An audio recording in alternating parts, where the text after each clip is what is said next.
এই ঝড় বৃষ্টির রাতে কিছুই তো পাচ্ছি না দেখছি। এতটা হেঁটে যাব কি করে? যদি একটা রিক্সা আসে তাহলে অনেকটা উপকার হয়, কিন্তু দেখতেও তো পাচ্ছি না রিক্সা। রঞ্জনবাবু দাঁড়িয়েছিলেন। কিছুক্ষণ পরেই সেখানে একটা রিক্সা আসে। দাদা, দাদা বলছি, পলাশপুর যাবেন নাকি? পলাশপুরের কোথায় যাবেন আপনি? নিম দিঘির কবরতলায় নামবো আর যাব নিম দিঘির ঘাটে। ওখানে? ওখানে তো রাতে কেউ যায় না বাবু। আপনিও যাবেননি? কেন, কি হয়েছে? 2 মাস আগেও তো ওই রাস্তা দিয়ে আমি বাড়ি গেছি। আসলে আমি কলকাতায় থাকি, আমি এই ফিরছিলাম। ওই রাস্তা দিয়ে যাবেননি, আপনি অন্য রাস্তা দিয়ে যান। আমি আপনাকে অন্য পথে নিয়ে চলে যাব। গত কয়েকদিন ধরে ওখান দিয়ে যে যাচ্ছে তাকেই আর খুঁজে পাওয়া যাচ্ছে না। বাতাসে তাকে গিলে খাচ্ছে। বলো কি, কদিন আগেই তো আমি গেলাম। এখন এইসব, আমাদের গ্রামে তো কখনো এইসব কিছু হয়েছে বলে শুনিনি। রিক্সা চলতে শুরু করলো। অনেকক্ষণ থেকে ঝড় বৃষ্টি হচ্ছে। অন্ধকারে বৃষ্টি ভেদ করে কিছুটা দূর এসে রিক্সাওয়ালা বলে, আপনি এখানে নেমে যান বাবু, এই বাসতলা পেরিয়ে হেঁটে গেলেই আপনি পৌঁছে যাবেন। রঞ্জনবাবুকে নামিয়ে দিয়ে রিক্সাওয়ালা আবার ফিরে চলে যায়। যাওয়ার আগে সে বলে, খবরদার, নিজের জীবনের যদি মায়া থাকে ওই পথ দিয়ে যাবেন না বাবু। আপনারে বলি, আপনি কিন্তু যাবেন না ওই রাস্তা দিয়া। ওই রাস্তাটা খুব একটা ভালো নয়, আমি আপনারে জানাই রাখলাম। এইবার আপনি যেটা ভালো বুঝবেন। রঞ্জনবাবুর খুব অবাক লাগে। রঞ্জনবাবু ঠিক করেন এই কবরতলার পাড় দিয়ে যাবেন তিনি। কি আছে যার জন্য এতবার বারণ করছে ওই রিক্সাওয়ালা? রিক্সাওয়ালার কথায় ওনার মনে একটু সন্দেহ বেঁধেছে। রতনবাবু হাঁটতে হাঁটতে কবরতলায় পৌঁছে যায়। চারিদিকে অন্ধকার, নিঝুম রাস্তা, এক নাগাড়ে বৃষ্টি হয়ে চলেছে। ব্যাঙের ডাক শোনা যাচ্ছে ইতিউতি। মাটির রাস্তায় জলও জমে গেছে। সেই জলে ছপাত ছপাত পা ফেলে এগিয়ে চলেছেন রঞ্জনবাবু। ঠিক কবরস্থানটায় আসতেই হঠাৎ তার মনে হলো তার পেছনে যেন কেউ আছে। কবরস্থানের পাশে একটা হোটেল বাড়ি ছিল। কিছুদিন আগে ওখানে মানুষ এসে ওই জায়গাটাকে ভাঙচুর করে গেছে। কবরের পাশে সেটা যেন দাঁত বার করে দাঁড়িয়ে রয়েছে। রঞ্জনবাবুর হঠাৎ মনে হলো সেই হোটেল বাড়ি থেকে কেউ যেন ওনাকে দেখছে। রঞ্জনবাবু ঘুরে তাকাতেই একটা ছায়া মূর্তি যেন হঠাৎ করে সরে গেল। কে কে ওখানে? হঠাৎ করে কোথা থেকে একটা অদ্ভুত অট্টহাসি শুনতে পেল রঞ্জনবাবু। সেই অট্টহাসিতে রঞ্জনবাবুর পুরো শরীর শিহরিত হয়ে উঠল। কে কে ওখানে? সামনে আসো, ভয় দেখিও না। আমি কিন্তু আমার এলাকার ছোট থেকে বড় অবধি সবাইকে চিনি। আমার কিন্তু এখানেই বাড়ি, আমি কিন্তু ভয় পাই না। হঠাৎ রঞ্জনবাবু তার কানের কাছে নিঃশ্বাসের উপস্থিতি অনুভব করতে পারলেন। কি অসম্ভব ঠান্ডা, হাড়ের ভেতরের মজ্জা পর্যন্ত জমিয়ে দিচ্ছে। ঘুরে তাকাতেই দেখেন কি অদ্ভুত দেখতে একটা টিকটিকি তার বিশাল 4 পায়ে ভর দিয়ে লাফিয়ে লাফিয়ে চলছে। আর বড় লাল লকলকে জিভটা সামনের দিকে বেরিয়ে আসছে, আবার ঢুকে যাচ্ছে। রঞ্জনবাবু ভয় পেয়ে যায়, দৌড়তে থাকে প্রাণপণে।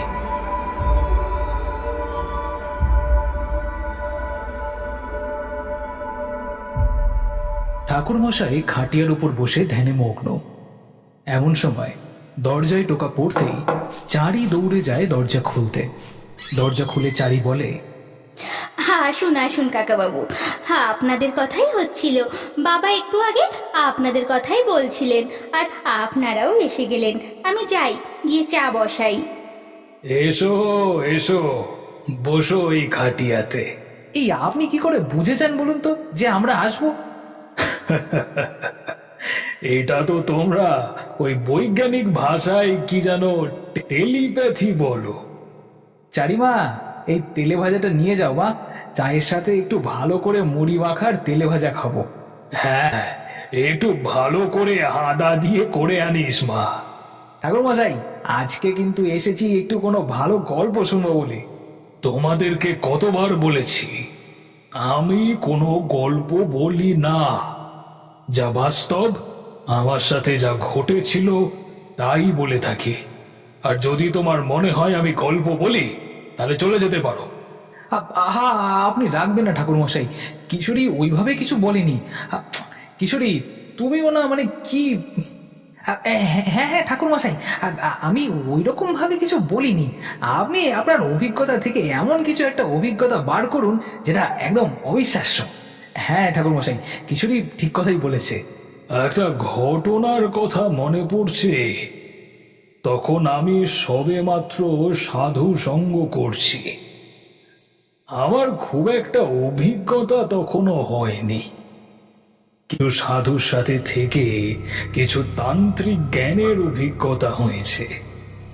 গ্রামে গ্রামে ঘুরে বেড়াতাম আমি। আমার এক জায়গায় থাকতে একেবারেই ভালো লাগতো না। পরিবারের সঙ্গ ত্যাগ করেছিলাম বেশ কয়েকদিন আগে। ঘুরতে ঘুরতে একটা গ্রামে এসে পৌঁছাই।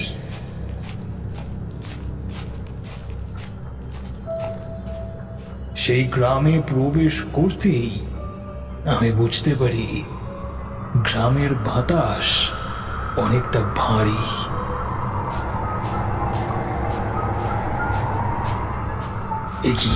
এখানে এত ভারী বাতাস কেন? কি হয়েছে? কিছু একটা ঘটেছে নিশ্চয়ই। আমি মনে মনে ভেবে এগিয়ে চলতে লাগলাম। আমার অদ্ভুত লাগতে শুরু করলো। কিছুক্ষণ পরেই গ্রামে একটা পশু পাখিকেও দেখতে পেলাম না। তার থেকে বড় কথা, এরকম সময় যখন পাখিদের কলরব ধ্বনিতে চারিদিক মুখরিত থাকে, সেখানে একটা ডাকও পর্যন্ত শুনতে পেলাম না। চারিদিকে যেন শূন্য, খাঁ খাঁ করছে। এমন সময় দূর থেকে একটা লোককে এগিয়ে আসতে দেখলাম। আরে, 2 মাসে এই প্রথম আমাদের গ্রামে কেউ এসেছে। 2 মাসে এই গ্রামের অনেকেই এই গ্রাম ছেড়ে চলে গেছে। দূর থেকে আপনাকে দেখতে পেয়ে আমি এগিয়ে আসলুম। আমি যাযাবর বলতে পারেন। ঘুরে ঘুরে সাধু সঙ্গ করি। আমি এক জায়গায় বেশি দিন থাকতে ভালোবাসি না। ঘুরতে ঘুরতে এই গ্রামে চলে এসেছি। সাধু সঙ্গ করেন, তাহলে তো আমাদের একটু সাহায্য করতে পারেন আপনি। আমাদের সাহায্য করুন ঠাকুর মশাই। কি হয়েছে একটু বলুন তো, কিছুই তো বুঝতে পারছি না। তবে এই গ্রামে ঢোকা থেকে আমার একটা অদ্ভুত ব্যাপার যেন মাথায় ঠেকছে। আপনি আমার বাড়িতে চলুন। আমি তখন ওনার সাথে বাড়ি অবধি এলাম।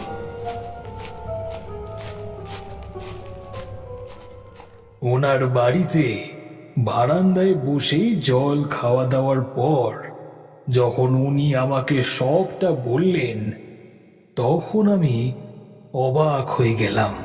আমাদের গ্রামে অদ্ভুত ঘটনা ঘটছে। রাতারাতি মানুষ উধাও হয়ে যাচ্ছে। রাতের বেলায় কেউ যদি ফেরে, তাকে আর পরের দিন খুঁজে পাওয়া যাচ্ছে না। ভয় কেউ বেরোতে পারছে না বাড়ি থেকে। কোনো পশু পাখিও আমাদের গ্রামে প্রবেশ করে না। যদি কোনো পশু ঢুকেও পড়ে, সে দৌড়ে চিৎকার করতে করতে চলে যাচ্ছে। হ্যাঁ, আমি এটা লক্ষ্য করেছি। একটা পাখি পর্যন্ত দেখতে পেলাম না কোথাও। একটা পাখিও নয়, একটা ইঁদুরও নয়, কোনো কিচ্ছু নেই। কেন যে কি হচ্ছে আমরা কিছুই বুঝতে পারছি না। কিছু গ্রামবাসী ভয়ে গ্রাম ছেড়ে চলে যাচ্ছে।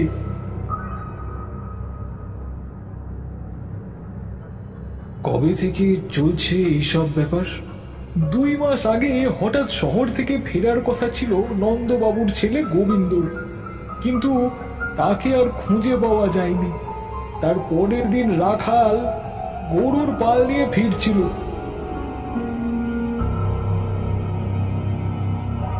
রাতের বেলা তার চিৎকারের আওয়াজ অনেকেই শুনতে পেয়েছে, কিন্তু তারপরে আর তাকে দেখতেও পাওয়া যায়নি কোথাও। রঞ্জন বাবু শহরে থাকতেন। অনেকদিন পর বিকেল বেলা বাড়ি ফিরছিলেন, কিন্তু আমাদের গ্রামে প্রবেশ করতেই রঞ্জন বাবুর চিৎকার সকলেই শুনতে পেয়েছিলাম। আমরা বেরিয়ে দেখি কেউ কোথাও নেই। আমরা সকলেই একটা ভয়ঙ্কর চিৎকার শুনতে পাই। সেটা কোনো পশু পাখির নয়, কিন্তু আমরা কিছু দেখতে পাই না, তাই বুঝতেও পারি না সেটা কিসের আওয়াজ ছিল। আমরা প্রত্যেকবারই গ্রামের মানুষের চিৎকার শুনেছি, কিন্তু বেরিয়ে যাওয়ার আগেই সব শেষ হয়ে যায়। তারপর থেকেই তো ভয়ে রাতের বেলা কেউ বেরোতে চাইছে না। সবাই বুঝতে পারছে রাতের বেলাতেই কিছু একটা হচ্ছে, কিন্তু কি সেটা আমরা কেউ দেখতেও পাচ্ছি না, বুঝতেও পারছি না। আপনারা কিছু করেননি এই বিষয়ে? দুজন সাহসী ব্যক্তি হ্যারিকেন হাতে, লাঠি হাতে বেরিয়েছিল। রাতের বেলা তাদের চিৎকার আমরা সকলেই শুনেছিলাম। সকালবেলা হ্যারিকেন আর লাঠি পড়ে থাকতে দেখেছিলাম কবরখানার পাশে। ব্যাস, এরপর আর কারো সাহস হয়নি, আমাদেরও নয়। আচ্ছা, বুঝতে পেরেছি। তাহলে আমাকে এই রাত অবধি একবার অপেক্ষা করে দেখতে হবে। আপনি আমাদের ঘরে বিশ্রাম নিন, আমাদের ঘরেই থাকুন। এই বিপদ থেকে আমাদেরকে উদ্ধার করুন।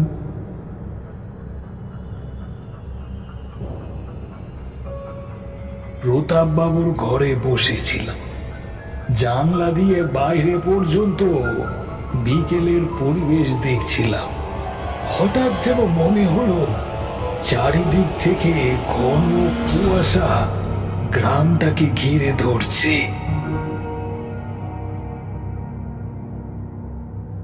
রাতের খাবার খেয়ে আমি বেরিয়ে পড়ি গ্রামে।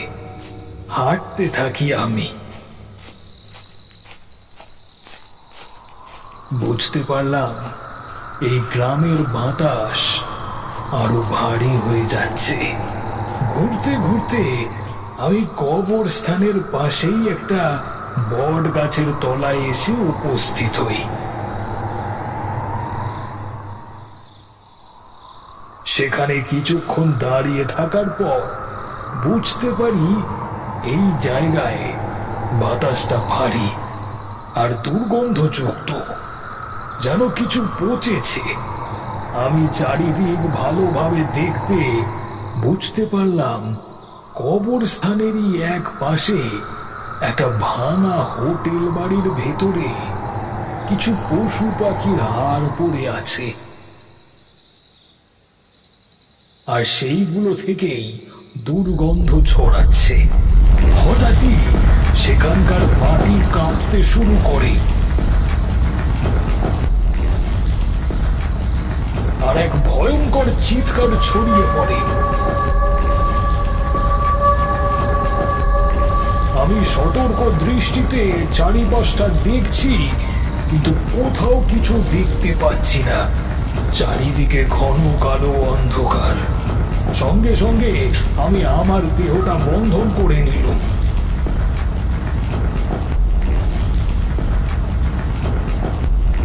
কিছুক্ষণ এইভাবে থাকার পর দেখতে পেলাম একটা অদ্ভুত দেখতে জন্তু মাটির উপর উঠে আসছে।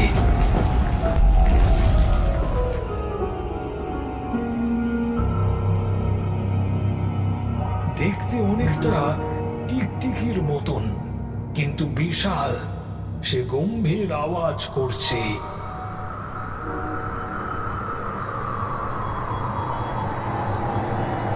আমি দেখে ভারী আশ্চর্য হই, চমকে যাই আমি। এই দিকে জন্তুটা আস্তে আস্তে আমার দিকে এগিয়ে আসে।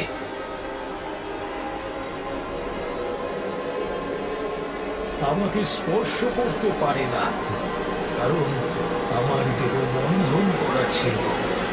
সে আমাকে স্পর্শ না করতে পেরে রাগে চিৎকার করতে, তো এরকম কিছু দেখিনি। কি করব আমি কিছুই বুঝতে পারছিলাম না। আমি দাঁড়িয়ে মনে মনে তারা মায়ের মন্ত্র জপ করতে লাগলুম।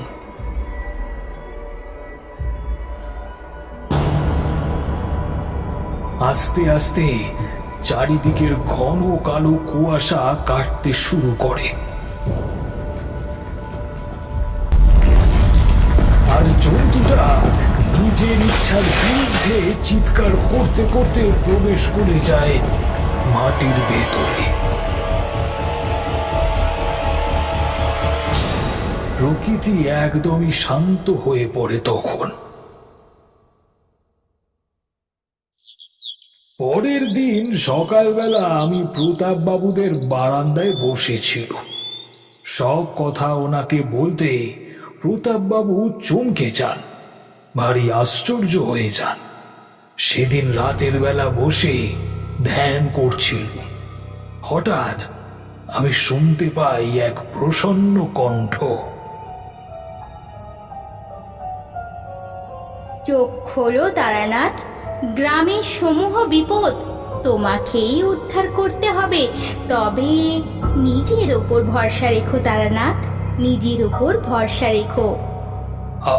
আমি আমি কি করে, মানে আমি তো কিছুই বুঝতে পারছি না মা, আমি কি করব? এর থেকে মুক্তির উপায় তোকেই বের করতে হবে বাছা। এই কথা বলেই মা চোখের সামনে থেকে অদৃশ্য হয়ে যায়। ঘরের মধ্যেই আমি পাইচারি করছিল, এমন সময় শুনতে পাই সেই অদ্ভুত জন্তুটার চিৎকার। সেই চিৎকারে চারিদিক গম গম করে ওঠে, আর তার চলার ধপ ধপ আওয়াজ আস্তে আস্তে এগিয়ে আসতে থাকে এই বাড়ির দিকে। ওটা কি? ওটা কি এগিয়ে আসছে? ওটাই আপনাদের গ্রামের মানুষদের হয় গিলে খাচ্ছে, আর নয়তো মাটির তলায় টেনে নিয়ে যাচ্ছে। তাহলে তাহলে এবার ও তো এই দিকেই আসছে, আমাদের দিকে। ও কিছু করতে পারবে না, আমি সেটা হতে দেব না। সঙ্গে সঙ্গে আমি মন্ত্র করে গোটা বাড়িতে বন্ধন করে দিলাম, এবং আমি বেরিয়ে গেলাম সেই জন্তুটাকে পরাস্ত করতে। আমি আমার তান্ত্রিক জ্ঞানের সমস্ত শক্তি ওপর প্রয়োগ করি, কিন্তু ওকে আমি পরাস্ত করতে পারি না।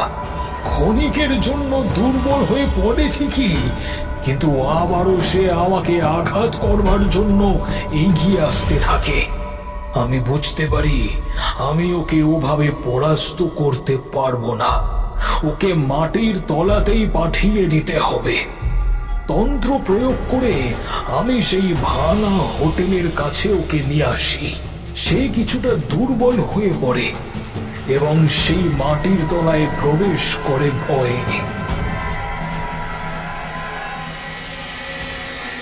সঙ্গে সঙ্গে আমার গলার রুদ্রাক্ষের মালাটা খুলে মনে মনে মন্ত্র পড়ি।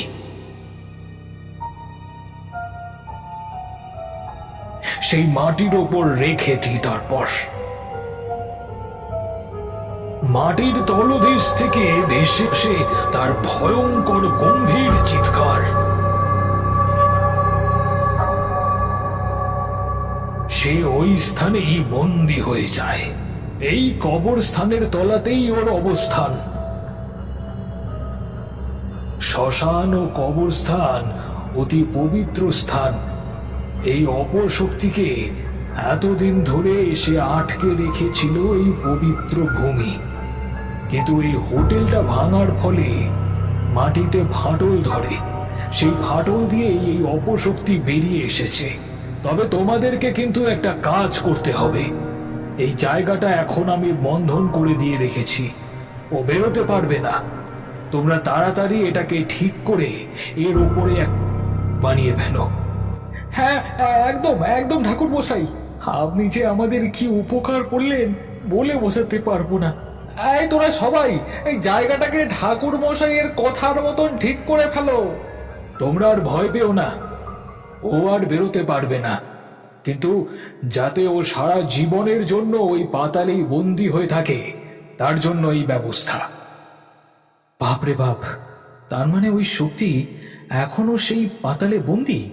হ্যাঁ, একদম ওই স্থানেই সে এখনো বন্দী আছে। আর সেই মানুষগুলো যাদের খুঁজে পাওয়া যাচ্ছিল না? আমি নিশ্চিত যে ওই শক্তি হয় তাদের পাতালে টেনে নিয়ে গেছে, আর না হয়তো গিলে খেয়েছে। এই বাবা, কি ভয়ঙ্কর! আমাদের চারিপাশে এমন অনেক কিছু ঘটে যেগুলো অতি ভয়ঙ্কর।